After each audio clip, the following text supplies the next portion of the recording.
오늘 우리에게 주시는 하나님 말씀은 시편 130편 말씀입니다. 1절부터 8절 전편입니다.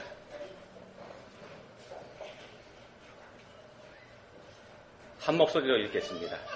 여호와여, 내가 깊은 곳에서 주께 부르짖었나이다. 주여, 내 소리를 들으시며 나의 부르짖는 소리에 귀를 기울이소서. 여호와여, 주께서 죄악을 지켜보실진대 주여, 누가 서리이까? 그러나 사유하심이 주께 있음은 주를 경외하게 하심이니이다. 나 곧 내 영혼은 여호와를 기다리며 나는 주의 말씀을 바라는도다. 파수꾼이 아침을 기다림보다 내 영혼이 주를 더 기다리나니 참으로 파수꾼이 아침을 기다림보다 더하도다. 이스라엘아, 여호와를 바랄지어다. 여호와께서는 인자하심과 풍성한 속량이 있음이라. 그가 이스라엘을 그의 모든 죄악에서 속량하시리로다. 아멘. 위스콘신 대학교 심리학 교실에서 한 가지 실험을 했습니다. 뭐냐면 절망의 종말이 뭔지 이걸 증명하는 실험이었는데요. 실험 대상은 원숭이였습니다. 절망의 구덩이라고 하는 심리적 고문 상자에다가 이걸 만들어서 그 안에 원숭이를 집어넣습니다. 스테인레스 강판으로 만든 겁니다. 그 원숭이를 가둘 만한 큰 상자를 만들었는데 이 상자는 사면은 막혀 있습니다. 그렇지만 천장 부분, 윗부분은 터져 있는 그런 상자입니다. 사면의 벽은 비스듬하게 경사를 주었습니다. 그리고 미끄럽게 만들어서 원숭이가 기어 올라가지 못하게 그렇게 만들어 놨습니다. 마치 피라미드를 뒤집어 놓은 것처럼 위는 넓고 아래는 좁은 이런 상자입니다. 이 상자에 갇힌 원숭이는 위로 기어 오르기 위해서 무진 애를 쓰게 됩니다. 그렇지만 벽이 미끄럽기 때문에 번번이 실패하게 되죠. 100% 실패합니다. 며칠 지나면은 원숭이는 기어오르는 일을 결국 포기하고 맙니다. 그리고 좁은 바닥, 아래쪽이 좁지 않습니까? 이 좁은 바닥에 웅크리고 있게 됩니다. 모든 원숭이가 다 마찬가지였습니다. 한 마리도 이 상자에서 포기하지 않은 원숭이는 한 마리도 없었습니다. 그런데 이 상자에 갇혀서 기어오르려고 무진 애를 쓰다가 이처럼 포기한 원숭이들, 이렇게 포기한 원숭이들은 상자 밖으로 꺼내줘도 여전히 우리 한 구석으로 가서 거기 처박혀서 움직이지 않았다고 그럽니다. 그리고는 시름시름 앓다가 죽어갔습니다. 이게 한 가지 실험이고요. 또 다른 얘기가 있습니다. 태국에서 코끼리를 잡는 방법입니다. 정글 속에 살고 있는 거친 야생 코끼리, 이 거친 야생 코끼리를 산채로 잡아서 길들이는 것 쉽지 않겠죠. 어떻게 하는가 하면요, 먼저 이 덩치 큰 코끼리가 들어갈 만한 커다란 우리를 하나 만듭니다. 그리고 코끼리를 유인해서 그 우리 안에 들어가게 만듭니다. 코끼리가 우리 안에 들어가는 순간 문을 닫아버리고 그리고 이 코끼리의 다리에다가 쇠사슬을 겁니다. 한 발에다가 쇠사슬을 겁니다. 그리고 이 쇠사슬의 다른 쪽 끝은 벵갈 보리수라고 하는 큰 나무에다가 묶어 놓습니다. 튼튼하고 큰 나무입니다.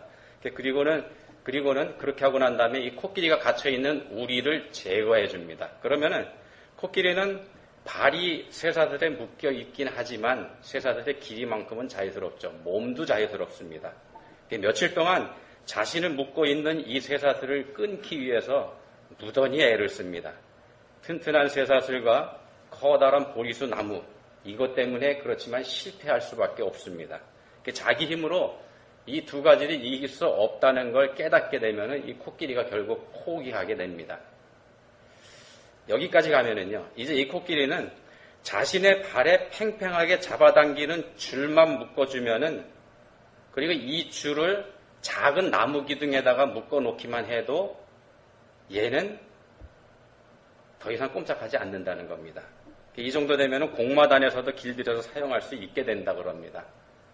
이 코끼리도 그렇고요. 앞에서 말씀드린 원숭이도 그렇고 모두 자신이 실패하고 포기했던 기억, 이 기억의 포로가 돼버리는 겁니다. 그리고 그 실패의 기억에서 헤어나지 못하는 겁니다.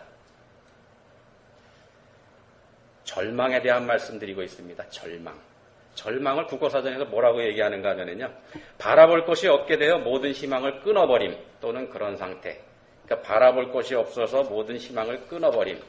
그런 상태. 이거를 절망이라고 국어사전에서는 정의하고요. 실존 철학에서는 이렇게 정의합니다. 인간이 극한 상황에 직면하여 자기의 유한성과 허무성을 깨달았을 때의 정신상태. 다시 읽어드리면요. 인간이 극한 상황에 직면하여 자기의 유한성과 허무성을 깨달았을 때의 정신상태. 이걸 절망이라고 실존 철학에서는 정의합니다. 자신이 할 수 있는 게 아무것도 없다는 사실을 알게 됐다는 겁니다. 이쯤 되면은요, 많은 사람들이 극단적인 생각도 하게 됩니다. 그렇지만 사람이 이런 상태가 되었을 때가 사실은 가장 복된 상태가 될 수 있습니다. 겸손하게 하나님의 말씀을 기다리는 자리에 설 수 있게 되고, 그리고 비로소 예수 그리스도만이 자신에게 소망이 된다는 걸 인정하게 되기 때문에 그렇습니다.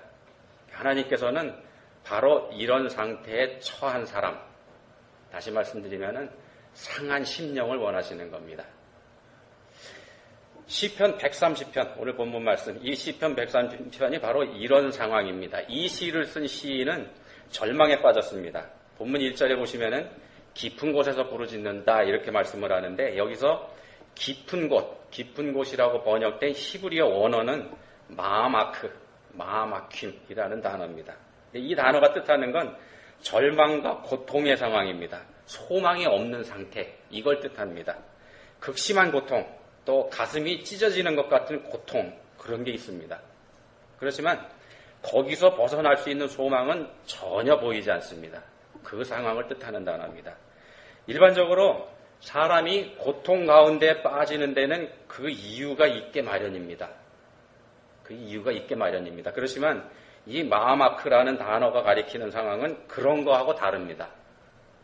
우리가 성경에 보면은 성경에서도 죄 때문에 그에 대한 대가 치르는 거 성경에서도 볼 수 있습니다. 그렇지만 이 상황은 자신에게 그럴 만한 이유가 없는 경우입니다. 그럴 만한 이유가 없습니다. 자신의 잘못이 분명하다 그러면은 그에 대한 대가를 치르고 그리고 회복을 기대할 수 있겠습니다만, 자신에게는 아무리 생각해봐도 잘못이 없을 때, 그런데도 자신이 처한 상황은 죄값을 치르는 것으로밖에는 해석이 되지 않고, 또 그렇게밖에는 다시 달리 설명할 도리가 없는 상황에 처한 것, 이게 바로 마마크, 본문에서 얘기하는 깊은 곳, 그겁니다. 우리가 성경에서는 욥기에서 이 상황을 볼 수 있죠. 욥은 아무 잘못도 없었습니다. 그런데 엄청난 고통당하지 않습니까? 그가 당한 상황이 너무나 끔찍하고 또 너무나 급작스러운 일이기 때문에 욥이 하나님 앞에서 큰 죄를 지었기 때문에 그 죄에 대한 벌을 하나님께서 내리셨다, 이렇게 볼 수밖에 없는 그런 상황이었지 않습니까? 그래서 그의 절친한 친구들조차 욥에게 회개하라 이렇게 권했죠. 회개하라 그랬죠.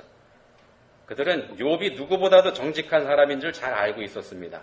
그렇지만 그럼에도 그가 당한 고통스러운 상황이 너무도 엄청난 것이었기 때문에 틀림없이 욥에게 자신들이 모르는, 친한 친구인 자신들도 모르는 죄가 있을 거다 이렇게 생각하게 됩니다. 그렇지만 우리가 아는 것처럼 욥은 끝까지 자신에게 죄가 없다 이렇게 항변했습니다. 아무리 생각해봐도 자신이 이런 극한 상황에서 벌을 받아야 할 만큼 잘못한 게 없습니다. 잘못한 게 없습니다. 그러니까 이유를 알지 못하니까 회개하라고 하지만 회개해야 할 거리를 찾지 못합니다. 극한 상황에서 빠져나갈 길도 보이지 않습니다. 욥이 그런 상황에 처했지 않습니까? 하나님께 호소해 보았는데도 하나님은 응답하지 않으십니다.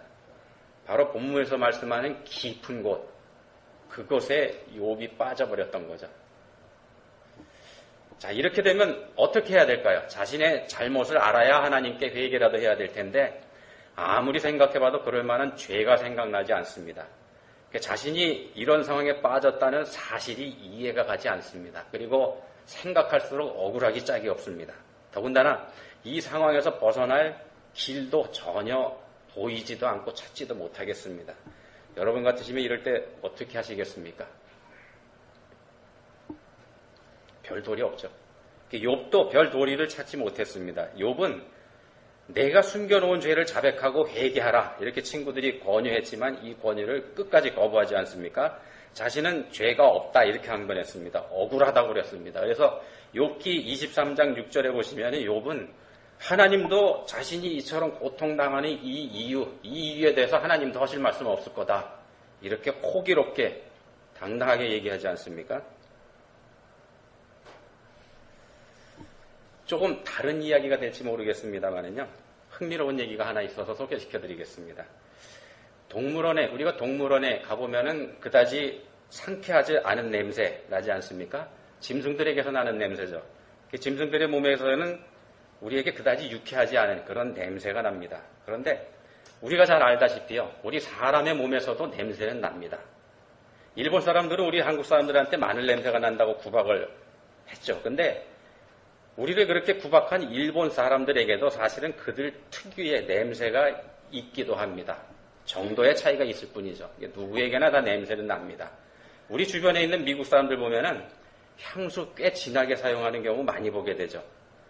자신들의 몸에서 냄새가 난다는 걸 알고 인정하기 때문에 그런 거이지 않겠습니까? 네덜란드에 있는 한 대학교에서 연구를 했습니다. 야생에서 동물하고 사람을 함께 세웠습니다. 서로에게서는 냄새가 납니다.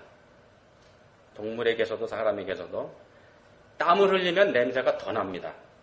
그렇겠죠? 근데 이렇게 시간이 흘렀을 때 사람과 동물, 사람하고 동물 어느 쪽에서 먼저 코를 막는지 이걸 실험하는 겁니다. 어떻게 됐을까요? 눈치채셨겠지만 사람에게 동물이 졌답니다. 사람 냄새에 동물이 먼저 코를 막았답니다. 성인이 된 사람의 몸에서 나는 냄새가 다른 영장류의 몸에서 나는 냄새보다 더 자극적이라고 합니다. 왜 그러냐면은 고릴라나 침팬지 같은 영장류의 피부에서 나오는 분비물에는 기름 성분이 많다고 합니다. 왜 그러냐면 몸에 있는 털을 보호하기 위해서 그런 거죠. 그래서 기름 성분이 많이 나는데 근데 사람의 몸에서는 뭐가 나오는가 하면은요. 수분도 나오고 단백질도 있고 아미노산, 젖산, 또 암모니아, 암모니아나 요소 같은 건 냄새 지독하지 않습니까? 이런 것들이 각종 악취를 내는 성분이 상대적으로 사람에게서 더 많이 나오기 때문이라는 겁니다. 그래서 사람에게서 동물에게보다 더 독한 냄새가 난다고 합니다. 우리가 아무리 깨끗한 채 해봐야 사실 우리는 이처럼 더러운 냄새를 풍기는 존재에 불과하다는 말씀입니다. 육신에서 나는 냄새죠, 사실은 이건. 육신에서 나는 냄새 말씀드렸습니다만 우리 인간들이 만들어내는 악취는 사실 몸에서 나는 건 아무것도 아니지 않습니까? 우리가 풍겨내는 악취의 진수는 사실 우리들의 죄에 있습니다. 더럽고 추한 죄가, 우리들의 더럽고 추한 죄가 하나님께서 창조하신 온 우주를 망가뜨려 버릴 정도가 되지 않습니까? 성경은 우리 인류의 타락이 온 우주의 타락으로 이어졌음을 말씀하고 있습니다. 우리의 죄가 그만큼 더럽고 끔찍한 악취가 나는 거라는 말씀입니다. 그런데 우리의 몸에서 나는 냄새를 우리 자신은 맡지 못합니다. 우리 자신에게서 나는 냄새 맡지 못합니다. 그것처럼 또 그래서 그런 냄새가 난다는 사실 자체를 깨닫지 못합니다. 우리 자신은 그런 거 깨닫지 못합니다. 그것처럼 우리는 우리의 죄가 얼마나 더러운 건지 이거 알지 못합니다. 우리의 죄가 온갖 악취를 풍겨서 온 세상에 악한 영향을 주지만 우리는 전혀 그걸 깨닫지 못한다는 말씀입니다. 오히려 우리가 역겨운 냄새가 난다고 하는 동물들은 그런 죄가 없기 때문에 우리보다 훨씬 깨끗하다고 할 수 있습니다. 이처럼 자기 자신의 죄를 깨닫지 못하기 때문에 우리는 다른 사람들의 죄가 보입니다. 내 죄는 안 보이고요. 다른 사람들의 죄를 보게 되고 그 사람이 더러운 사람이라고 손가락질하게 되는 겁니다. 그렇지만 거룩하신 하나님 앞에 서게 되면 우리의 더러움은 적나라하게 드러나게 수밖에 없습니다. 일체의 죄가 없으신 하나님께 죄로 더러워진 우리 자신은 감히 나설 수가 없습니다.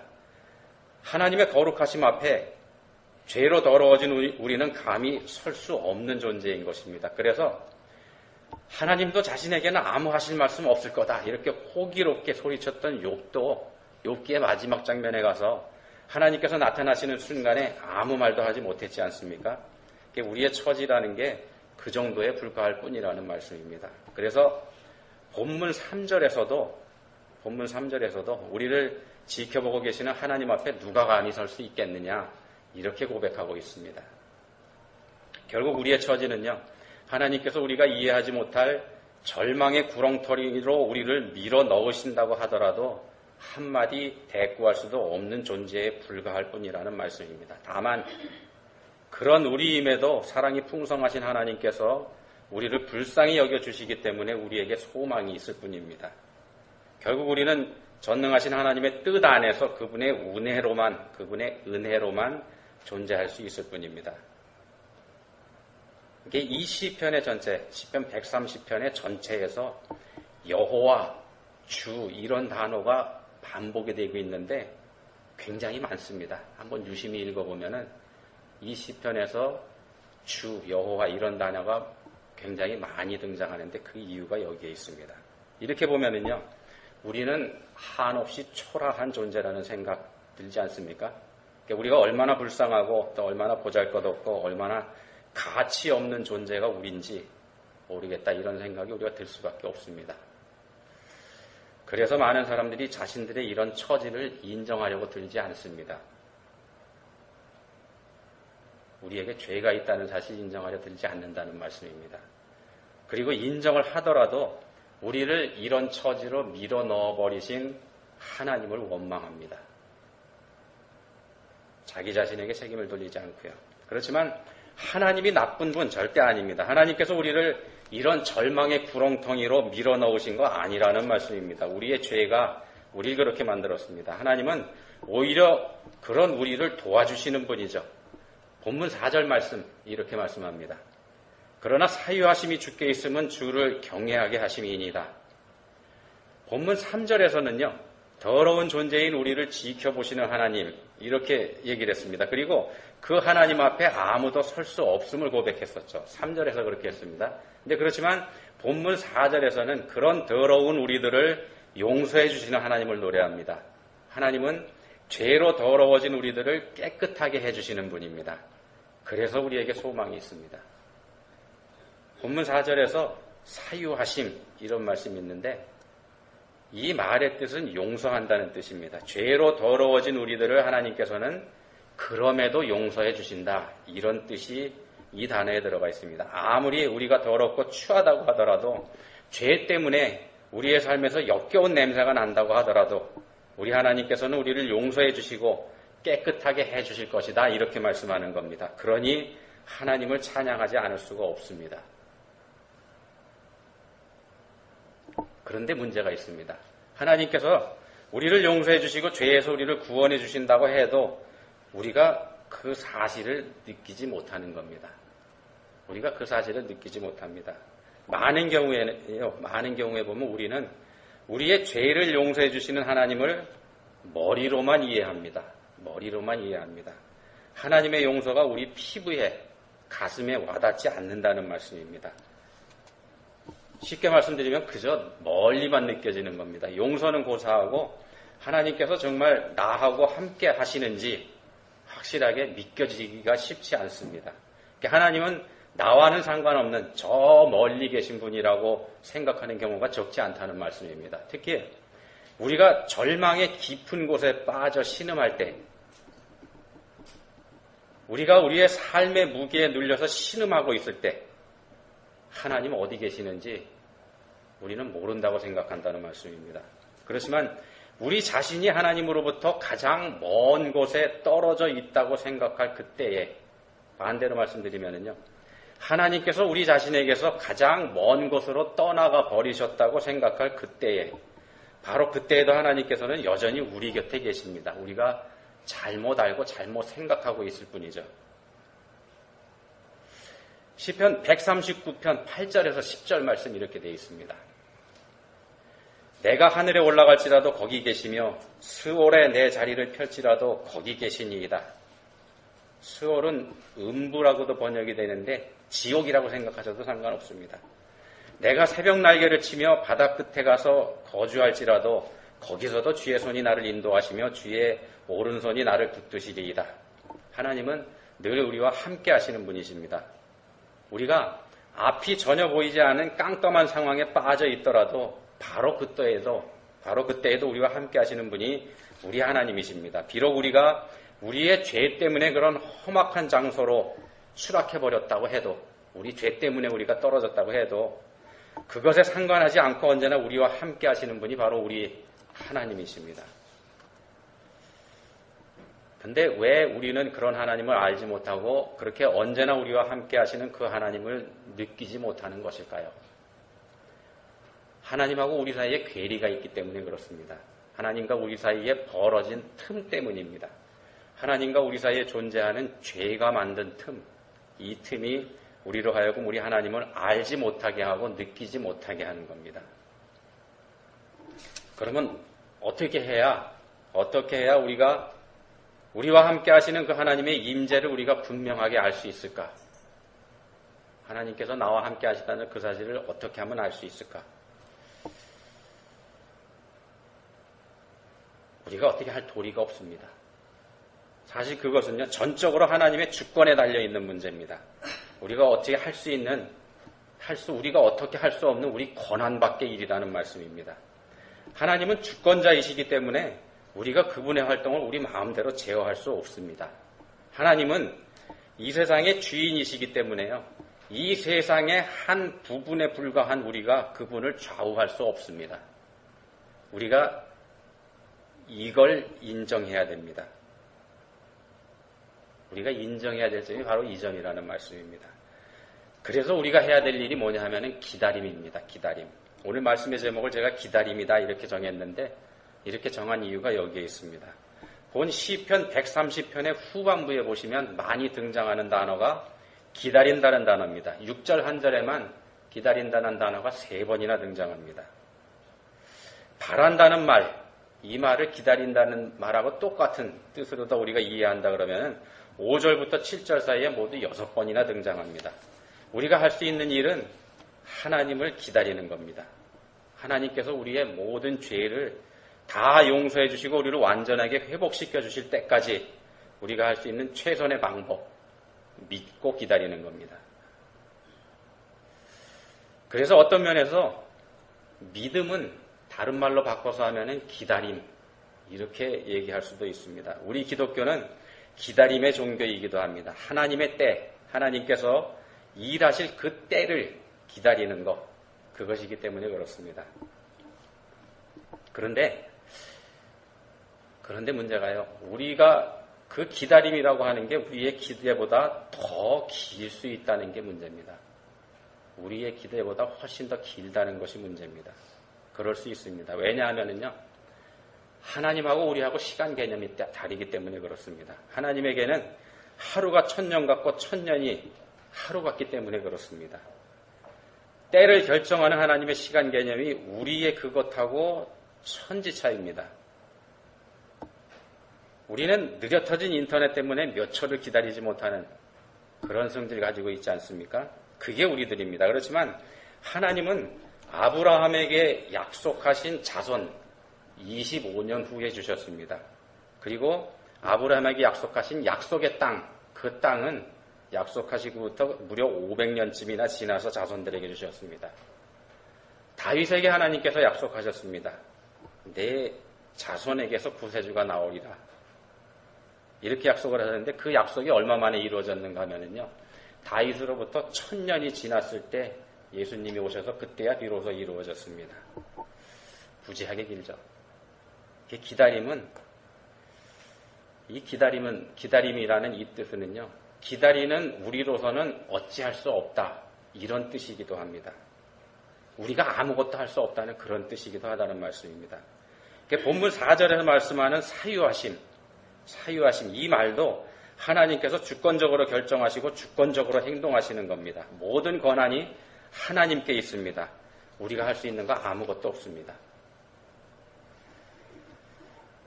답답하죠. 근데 그럼에도 우리가 해야 할 일은 당연히 있습니다. 바로 그런 하나님의 주권을 우리가 인정해드리는 겁니다. 앞에서 말씀드렸던 것처럼요. 모든 권한이 하나님께 있으며 우리는 그런 하나님 앞에서 아무것도 아니라는 사실, 이 사실을 인정하는 겁니다. 하나님 앞에서 우리는 그저 죄인일 뿐입니다. 우리가 이런 사실이 인정할 때, 그때 비로소 우리에게 서광이 비치기 시작합니다. 그때 우리에게 빛이 보이기 시작한다는 말씀입니다. 하나님의 임재가 그때 느껴지게 되고 하나님께서 바로 나와 함께하고 계셨다는 사실 비로소 깨닫게 된다는 말씀입니다.